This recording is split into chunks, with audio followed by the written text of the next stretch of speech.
बिहार पंचायत चुनाव 2021। बिहार पंचायत चुनाव बिहार में अगर समय पर नहीं हुए पंचायत चुनाव तो परिषद में भाजपा की सदस्य संख्या हो जाएगी आधी।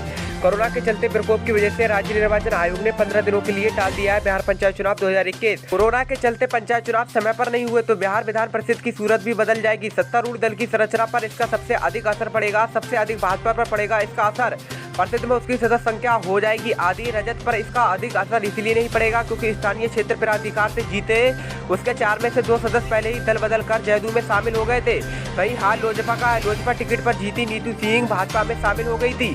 स्थानीय क्षेत्र प्राधिकार से 24 सदस्य विधान परिषद के लिए चुने जाते हैं। कायदे से इसका 2 वार्षिक चुनाव होना है, यानी हर एक 2 साल पर 8 सदस्यों का निर्वाचन होना है। लेकिन राज्य में लंबे समय तक पंचायतों के चुनाव नहीं हुए, इसके चलते विधान परिषद चुनाव पर बंधित रहा है। 2009 में सभी 24 सीटों पर चुनाव हुए, सभी 24 सीटें एक साथ भर गई थी। 2015 में भी सभी सीटों पर एक साथ चुनाव हुए। हालांकि अब तक ये तय नहीं हुआ है कि 2021 में सभी सीटों पर एक साथ चुनाव होंगे या 2 वार्षिक चुनाव की प्रक्रिया शुरू होगी।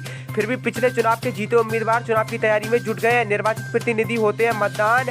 स्थानीय क्षेत्र के इस चुनाव के मतदान पंचायत और नगर निकायों के निर्वाचित प्रतिनिधि होते हैं। क्षेत्र के लोकसभा एवं राज्यसभा के सदस्य और विधायकों विधान परिषदों को भी मताधिकार है, लेकिन हार जीत का निर्णय पंचायत नगर निकायों के निर्वाचित प्रतिनिधियों के मतों से ही होता है।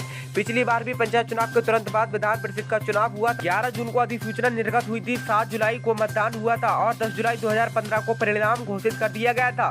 17 जुलाई 2015 से नए सदस्यों का कार्यकाल शुरू हुआ। इस साल 16 जुलाई को समाप्त हो गया था। 2015 के चुनाव में सबसे अधिक सीटें 11 भाजपा की सीटें खाते में आई थी। निर्दलीय अशोक कुमार अग्रवाल भाजपा में शामिल हो गए। इधर हाल में लोजपा की नीतू सिंह भी भाजपा में शामिल हो गई है।